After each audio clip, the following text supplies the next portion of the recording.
Rocky's Secret Files. Secret Files.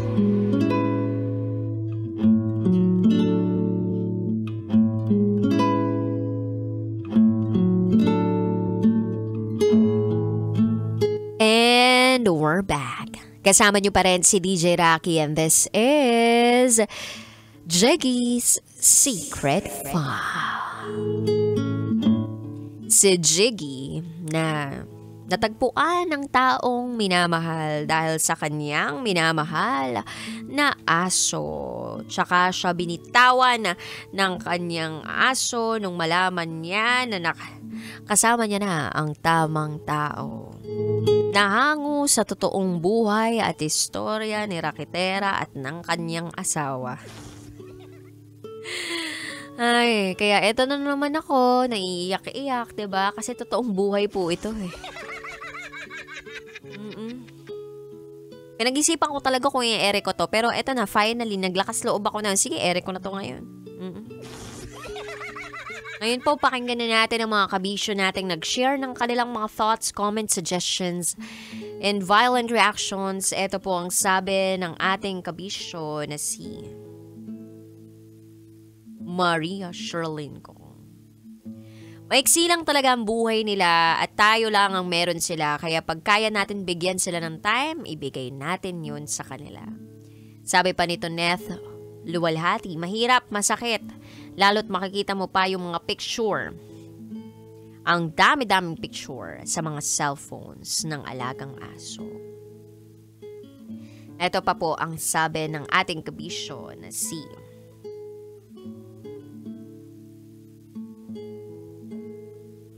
Doc Yorgie. Condolences sa inyo ni Christine for losing Simba. I know that he is irreplaceable.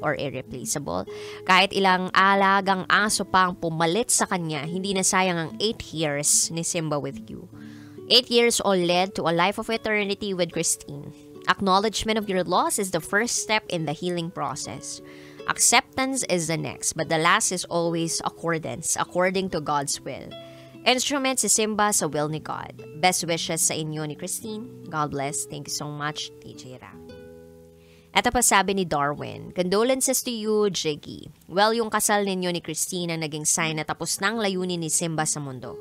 Mahirap talagang mawalan ng isang happy pill, lalo na sa isang aso o pusa. From highs and lows, nandyan sila palagi. Parang connected na kayo all the time. And I have been there and felt that. Ito pa sabi ni Ten, relate ako sa story mo, yung mawalan ng fur baby. Siyempre, parang sa pamilya lang din yan, yung bigla ang iniwan kayo. Year 2021, nawala rin yung isang asping dog namin na si Chinchay. 9 to 10 years kasama namin siya. From bata ako to pagtanda ko, kasama ko siya. May cancer siya. Pero kailangan talagang magpatuloy sa buhay. Masaya na siguro sila kung nasan man sila ngayon. Thank you po and God bless, DJ Ra. Ito pa sabi ni Riza, nakakaiyak naman. Tagal nyo nang kasama si Simba tapos sa isang bigla na lang kayong iiwan. Condolences sa inyo. Ito pa sabi ni Robert, nakakaiyak kahit wala akong alagang pet. Nakukyutan ako at naaaliw sa mga pets, lalo na yung dogs and cats. Pero ganun talaga, hanggang ganun lang ang buhay. Sulitin natin ang araw na kasama natin ang mga alaga natin. Hi din po kay Matt Vito, shout out sa mga helper and driver ng GST Trucking. Araw-araw daw nakikinig ng Secret Files, sila Vito, Greg, Sagaw, Mel at 3 babaero na sina Aglo, DT 583 at Plumber DT 583, Dumondon DT 558. Ano ba yan? Mga ID number nyo ba yan?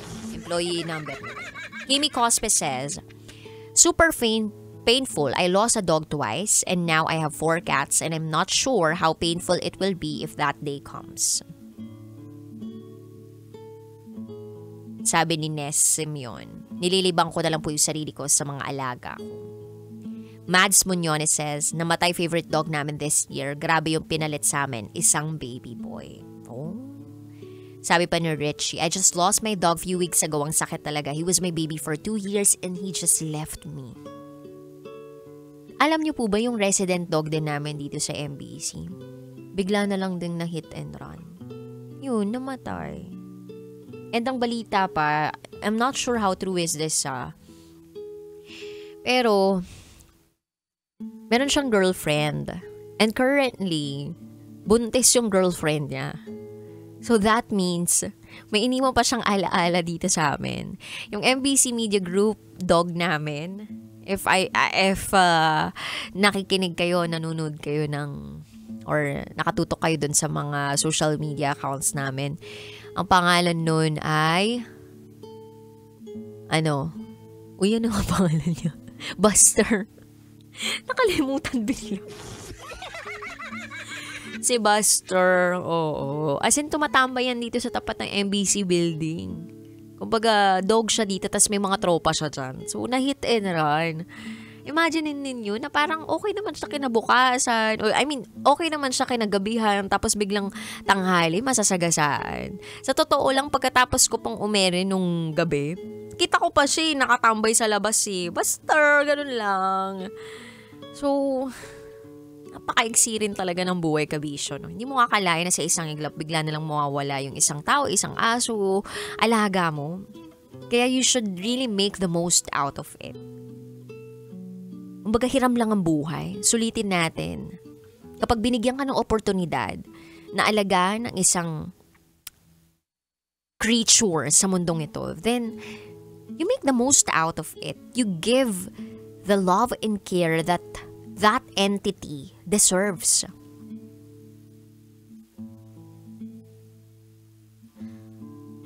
Ako po, hindi ako talaga nag-aalaga ng aso. First time ko lang makapag-alaga halos ng aso last year.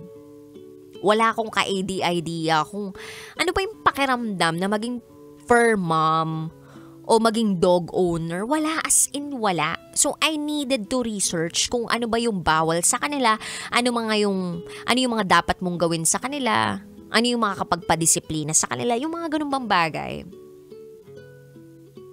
When you own a dog, you have to nurture every single aspect of that entity. Hindi siya yung parang stuffed toy lang na nakuha mo. Sasamahan mo talaga ng puso.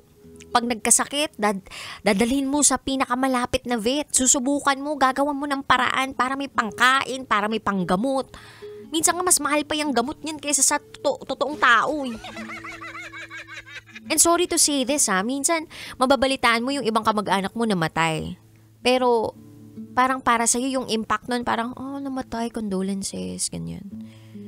Pero yung aso mo, hindi mo naman kadugo, pag namatay parang ang sakit, parang yun nga yung sabi ko, parang kalahati ng buhay ko nawala.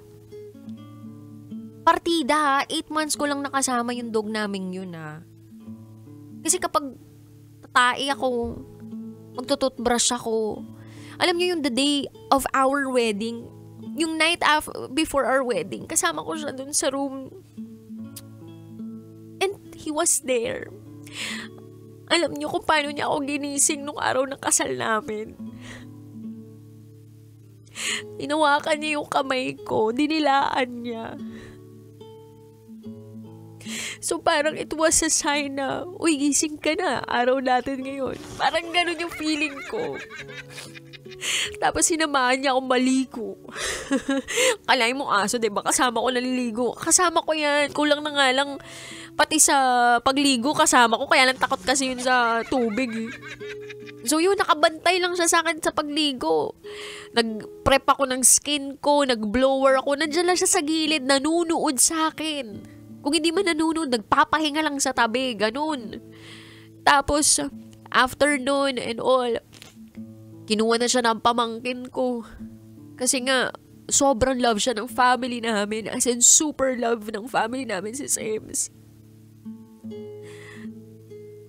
Nasa saya-saya niya lang. Kasama yung tropa niya ng iba naming dogs. Pinicturan pa siya ng photographer. Ang ganda ng photo niya. Tapos after the wedding mass, dumiretso na kami sa venue. Tapos nagkaroon pa kami ng photo together, kasama yung asawa ko. Everybody was so happy. And kung sino-sino na rin yung lumalaro sa kanya. And then, all of a sudden, biglang ganun na yung nangyari sa kanya. Sa totoo lang, kapag dog owner ka, lagi kayong parang magtatanong sa sarili mo if may pagkukulang ba ako? 'Di ba? Yung parang pag namatayin ka ng aso o alaga, o kaya minamahal sa buhay, parang tatanungin mo, meron kayang akong kulang na ginawa? May pagkukulang ba ako? And that happened to me, happened to us. Na parang, may pagkukulang kaya kaming ginawa, kaya siya namatay. Nasobrahan kaya kami sa alam mo yun, libot sa kanya nung araw na yun. Masyado ba siya nag-enjoy sa mga tao? And paulit-ulit yun, tatakbo sa isip mo kung bakit siya namatay at bigla na lang siyang nawala at kung nagkulang ka ba, na parang sana sinamahan ko na lang siya sa vet buong magdamag, sana di na lang ako umuwi, sana kinarabag ako na lang siya the whole day of the wedding day. May ganun, sisisihin mo yung sarili mo. But then people around you will tell you na no, di mo kailangan sisihin yung sarili mo because it happened for a reason. Hanggang dun na lang talaga yung buhay niya. And he already accomplished his purpose in this world, and that is to ask you a favor, and that is to leave this guy in your care. Parang ganun. Ewan ko kung sa akin lang nangyayari yun, pero it really happened to me. Yung tipong ang gulo-gulo ng utak ko. Kung may pagsisisi. Ang daming regrets. May ganong factor. But then, people around you will make you realize na no, ganda lang talaga yung life niya. And then, nung nagpunta kami sa vet, pinakita ko lahat ng videos. And sabi nung vet sa amin, naramdaman niya na yan the whole time. Like, matagal na yan. Yung heart condition niya. It's just that, nung time na yun, talagang collapse na siya, nag-progress na siya nung time na yun, and there's nothing that you can do that time unless operahan siya, pero it was 50-50 kind of chance. Yun yung sabi. So yun, ang sakit nun nung part na yun, kasi kung pwede ko lang balikan yung moment na yun, babalikan ko yun. Na-i-carry ko na lang siya the whole time. And kung pwede lang, diba, na mapacheck up namin siya prior to that, gagawin namin Kasi may means naman hindi naman kami madamot pagdating sa ganun It's just that, wala. It happened so fast. Anyway, wala lang, sharing of a fur mom na namatayan ng aso. Hindi ko alam kung hanggang kailan kami siguro titingin sa picture niya. Kung kailan kami talaga tuluyan namin matatanggapan lahat. Ako, aminado ako everyday nami-miss ko pa rin siya.